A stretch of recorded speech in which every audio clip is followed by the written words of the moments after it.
Welcome to another episode of Chesterfield Lost Railways. So we've done the Great Central Railway, we've done the Lancashire Derbyshire East Coast Railway into Chesterfield Market Place station, and we're picking up that LD&ECR story today, of which we're out and about trying to find examples of this.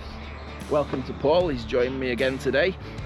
We're working our way eastwards, so the Lancashire Derbyshire East Coast Railway, like I said, it ran from Chesterfield Market Place station, and we're going to follow it out of Chesterfield, follow the track bed as much as we can and show you what's left and what's not left, all the way past Bolsover. Ultimately, this section of line met up with the Bayton branch at Langwith Junction, or Shirebrook, just north of Shirebrook as you know it now. Just give this book, if you're interested in, and it seems to be, it is a line that gets a lot of interest, the Lancashire, Derbyshire and East Coast. Chris Booth does some fantastic books on this line, as well as other lines as well actually. And this one covers this section from Chesterfield, so if anyone's interested in this, is a great accompanying guide, great source of information. I'm not being paid to say that, by the way, it genuinely is a fantastic read. The majority of what we'll see today opened in 1897 and closed in 1951, when the Bolsover tunnel was deemed to have structural issues beyond economic repair, a relatively short lifespan of just over 50 years. There are sections such as around Arkwright Town, when the short section was still used to access Arkwright Colliery. We've discussed the history and ambitions of the ill-fated Lancashire, Derbyshire and East Coast Railway in other videos, but it was taken over by the Great Central Railway in 1907 and later became part of the LDECR. So Hornsbridge, where we've picked up before, is just over there, through there. This is the river. Rather, the line ran straight through the middle of these works you can see here, on an embankment, because obviously it's already really high up. You can see how high Hornsbridge was in relation to the Midland Railway and the Great Central Railway that it crossed. I think that's Spital Mills on the old maps there. That old building still standing, or was Spital Mills. Sherwood colliery bricks on this wall. I don't think this is railway related, but it caught our eye, piqued our attention as we were just walking past. This, on the old maps we can see the old cottages here, Spring Vale they're labelled as, and it's the old walls are still here. Look, Sherwood colliery bricks, gateposts, look, as you can see there, nothing left. It's just wasteland now, isn't it? But anyway, let's get back to the railway. It's what we've come to see, isn't it? Just coming up to Spital Lane here. So the railway's gone through the middle of that factory. Unibar it's called now. I wasn't sure of the name. And we're met with this blue brick wall. That usual 1893 Joseph Hamlet West Bromwich brick stamp there.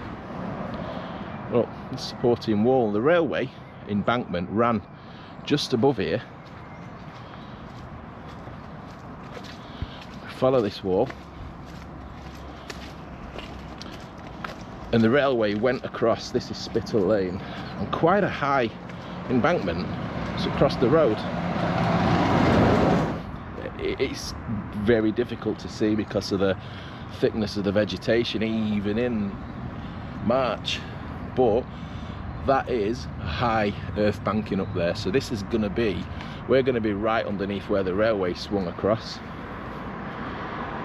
Straight over there, look, that mound you can see with the trees.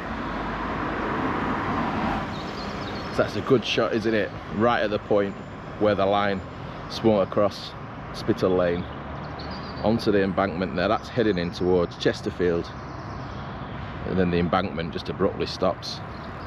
These factories now are. We'll try and do this in the correct order, just to keep it less confusing.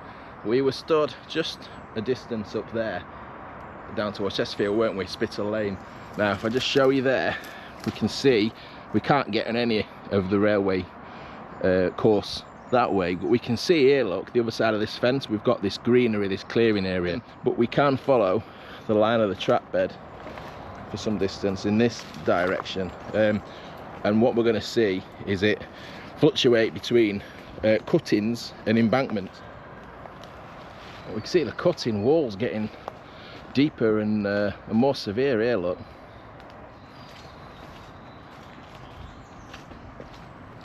And I said that this section of the line fluctuates between cuttings. We just leave them behind a cutting there. It's a really undulating area, and we're moving on, as you can see on this side here. We're onto the embankment, and this embankment's going to get more and more severe as we walk up towards Lower Hady. I mean, look how high this embankment is here. We're literally above the rooftops of the houses now that's on the side of the railway line. So the path's climbing up here now. We're just approaching Lower Hady Lane at the top of here. The railway line would have continued on the level. Swing you back round, we can see going off in the distance the path's starting to climb to reach the road. So that would have gone underneath Hady Lane.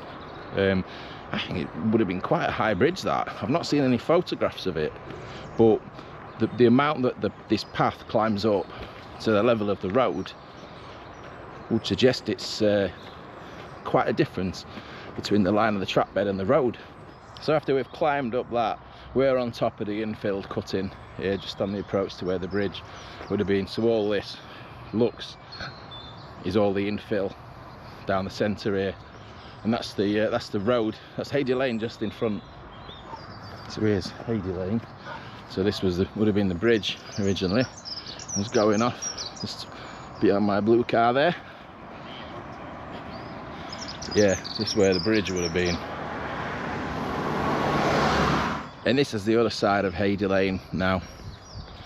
So dropping down onto the level of the track bed, which strangely enough doesn't seem half as far down as what we've just climbed up.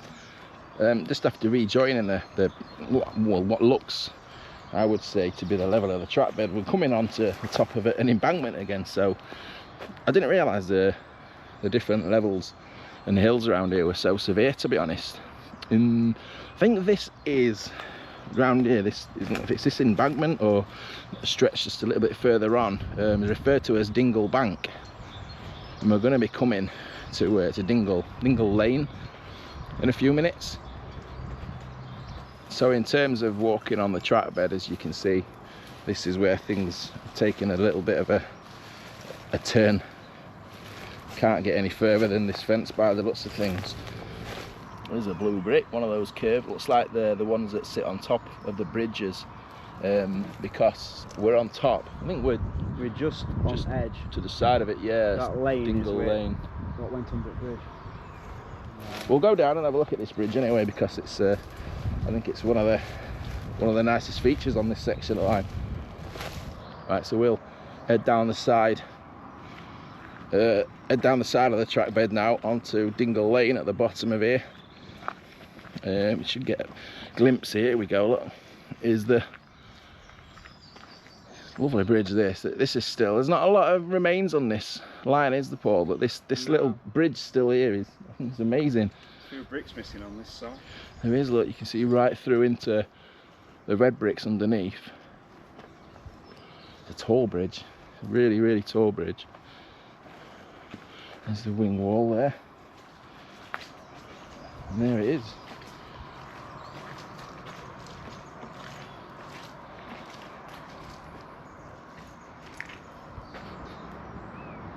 This is out the other side of the bridge. It's looking on the south side of the bridge then. It's brilliantly high. You can see the gaps, can't you, where we found that stone up the top. It's an impressive structure, that, isn't it? And the wing walls, look at the crack down the wing walls. The blue bricks, every brick looks in brilliant condition. I know there's cracks and there's mortar missing, structural issues with the bridge, but the bricks themselves, compared to the red ones on show, just shows you why they use these blue bricks. What we're coming up to 130 years, 125 years plus since this was probably put in, this bridge.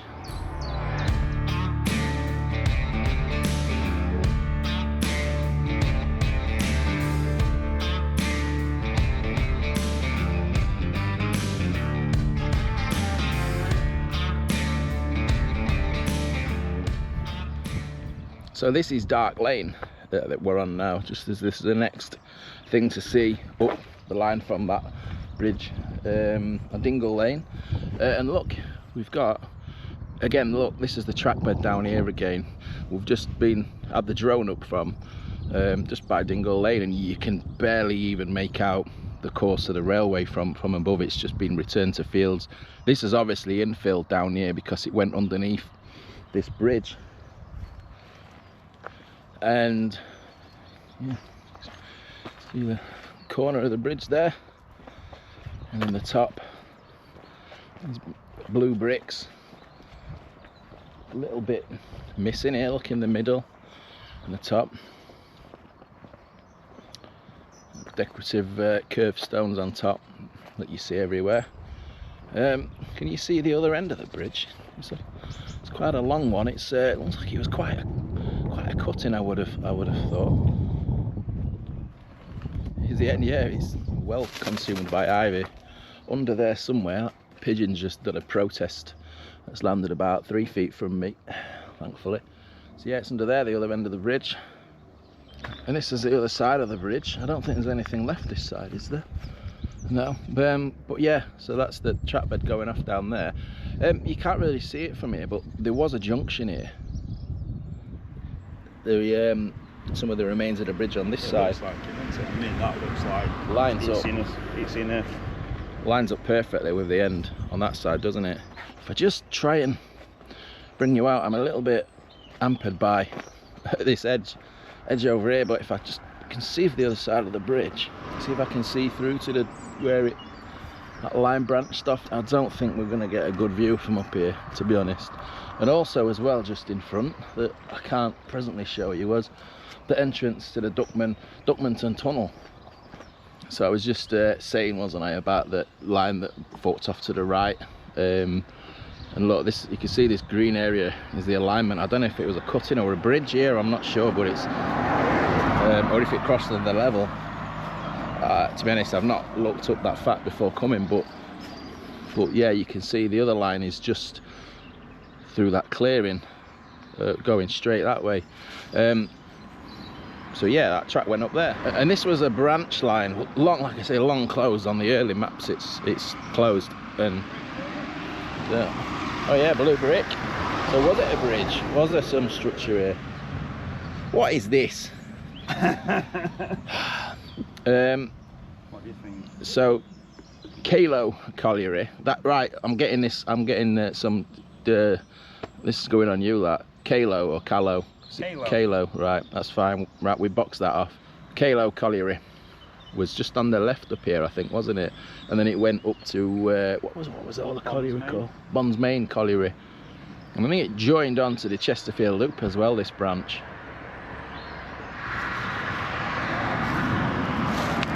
This is Deep Sick Lane now. The reason why we're here, obviously there was a bridge going under Deep Sick Lane.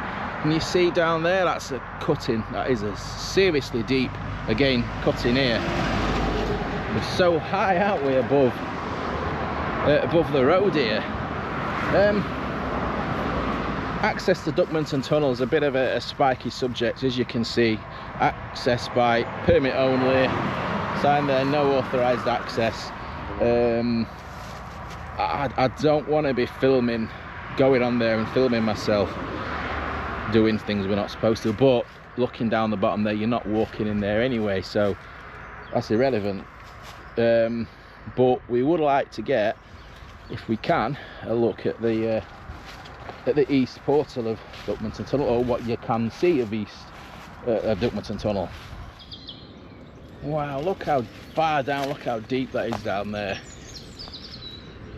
I mean, if you get the sense of perspective and height on the camera, I can still see it's like a riverbed down there, though. You can see the tunnel, look.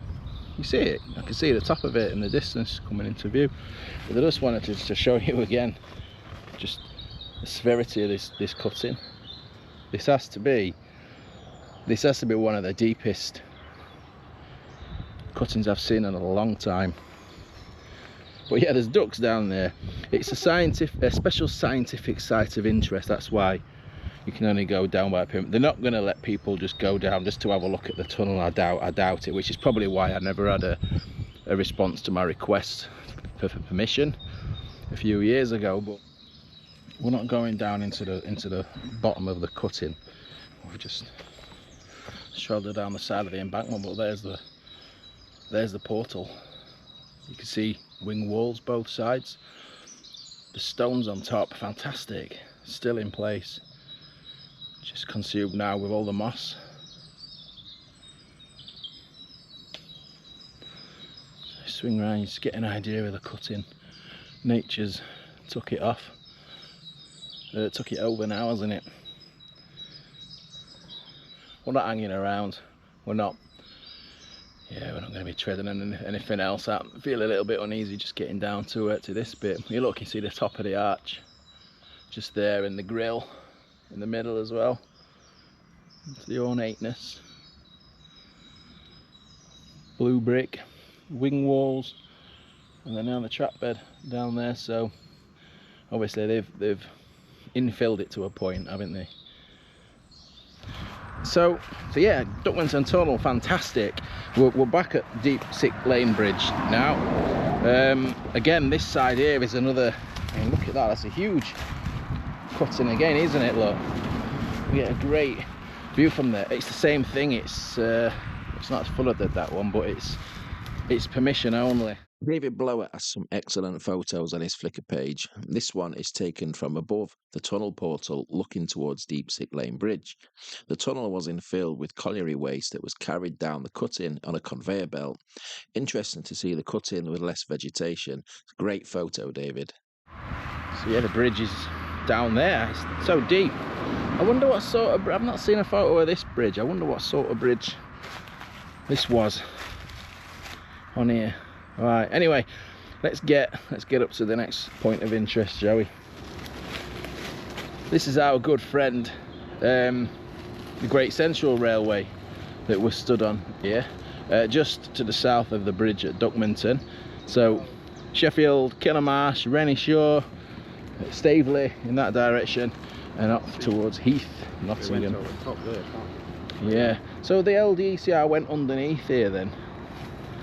Right, okay, I thought it was the other way around, but no, look, so that's our Lancashire Derbyshire East Coast Railway that we're following out of Chesterfield today, down in the bottom there.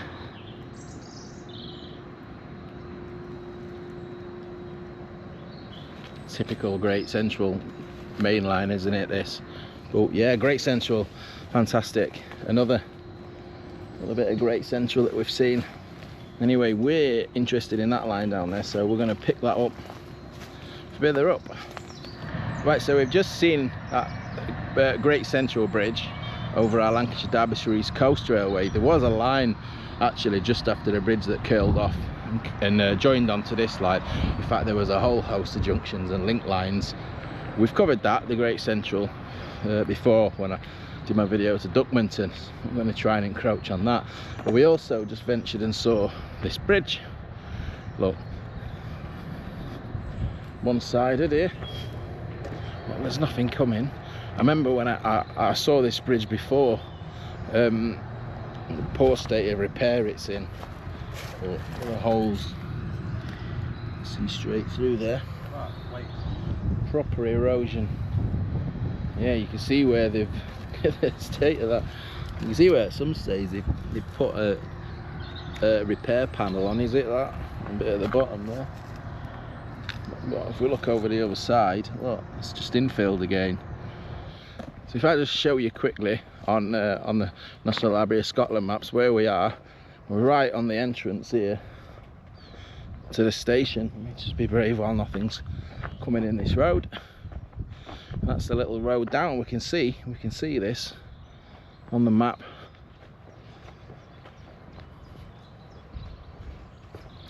It's out of the original fence posts because they're wooden, but this would have been the road down to Arkwright Station. And this is the first station that we encounter after Chesterfield. I've been down here before. Don't believe there's anything left of the old station. This here, a lot of this land from here is it's been subject to open cast workings I mean, just consulting the maps, we follow this road and it bends sharply to the right here, where this is where would the where the building, the station building would have been. The larger of the station building was on the Chesterfield side. So if I line myself up with the bridge, I'm pretty much stood on the track bed here, just looking right into where the station would have been. I think it's hard to get your bearings. It's not the land, the land's all over the place these days. I don't know how low down the track bed was, but if we just nip over here, we can see the corner of the, look at that piping stone, the end of the wing wall, just poking out through the ground there. And another photo by David, that same bridge before the infilling, with remains of the old station still in place. Like I was just saying, open cast, we've come across that many times, especially around this area, North Derbyshire way. Decimated remains of things like this that we're trying to find. None more so evident of the stretch from here up to Bolsover, which comes into view now. You can't walk along the track bed to Bolsover, unfortunately. We can see through there. You wouldn't believe it, there was a railway going across here. Just to give you an idea on how much the landscapes change around here, we're at the site of where this line came in that was put in at a later date. That's the line from the Great Central Railway. I don't know if you know the area. It came off the Great Central, then you go over that flyover and then looped around here. So this is Long Course Lane now, just up from Arkwright. This is the next, so it's the next bridge over, and look, it was just, I mean, it's just a lane, isn't it? There's nothing, and there's no these bridge abutments here, because this was the bridge, self-explanatory. But where's the railway line? Look, this is just an example of what I was saying. It's all infilled, flattened. Same at this side as well, look, underneath this ivy. And exactly the same story at this side. If you can see through the trees, it's just, yeah, it's gone. Looks like it was quite a sizable bridge, this, if we look at the distance to the next bridge end. Look, all the way over here. So it wasn't just a little bridge. I think it was a cut-in at this stage anyway. Yeah, I was saying it's a really wide bridge, so that just tells you how deep the cutting was and how wide it was, just to get the line under there, to get the road over the line. And it's just, yeah, the landscape and the geography, you'd never know that there was a railway line. More bridges visible down here, the front face parapet, some more blue bricks scattered aside. So we would have been here, where I'm standing, right here, in the railway cutting, going under the bridge in front there, look. See this drop off here, can't you, looking back to Arkwright, and the cutting here, you can see between the two lines of trees either side that's been filled in.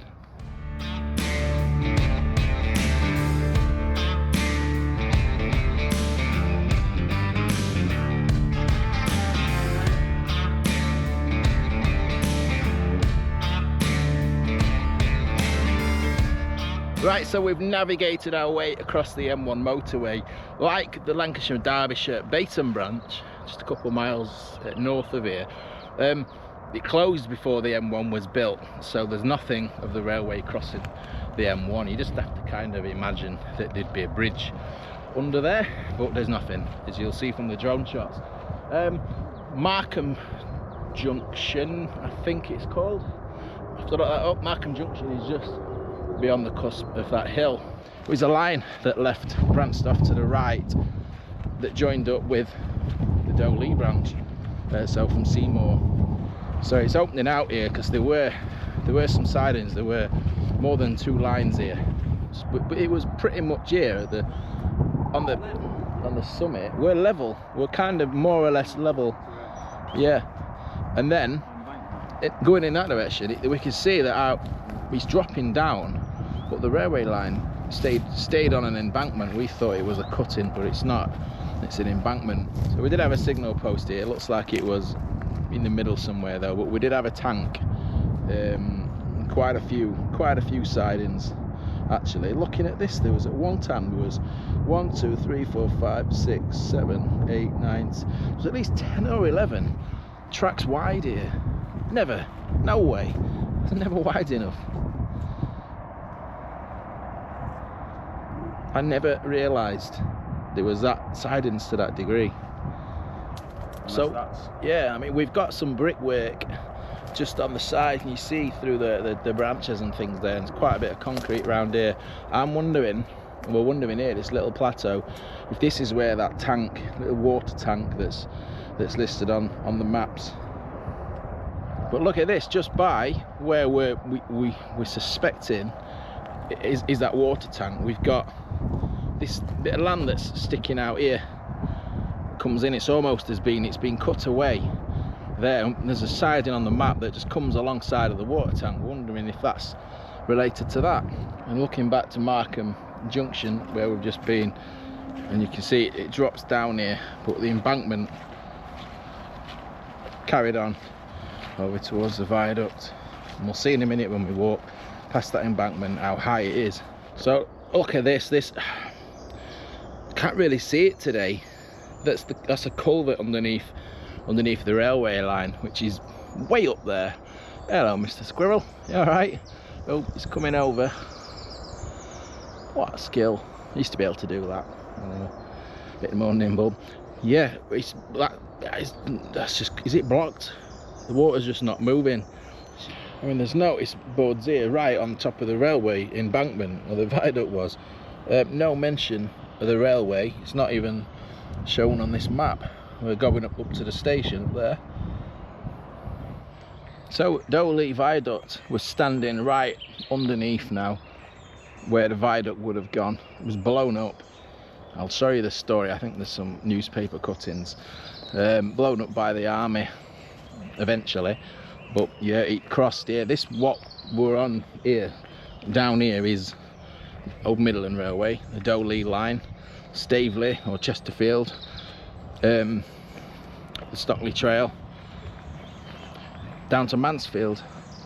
Again, we've covered that. In fact, we did that video down here, didn't we? We looked at down there, and that's the old railway line there. So there's absolutely nothing left of this viaduct whatsoever. We've had a look round in the past where the embankment, we were still on top of that a few minutes ago, and at this side there's not even a railway embankment.